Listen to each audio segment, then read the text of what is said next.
பணம் இருக்கும் மனிதரிடம் மனம் இருப்பதில்லை, மனம் இருக்கும் மனிதரிடம் பணம் இருப்பதில்லை.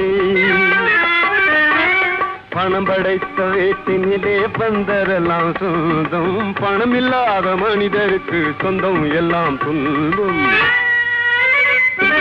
புத்தியுள்ள மனிதனெல்லாம் வெற்றி காண்பதில்லை, வெற்றி பெற்ற மனிதனெல்லாம் புத்திசாலி இல்லை, புத்திசாலி இல்லை.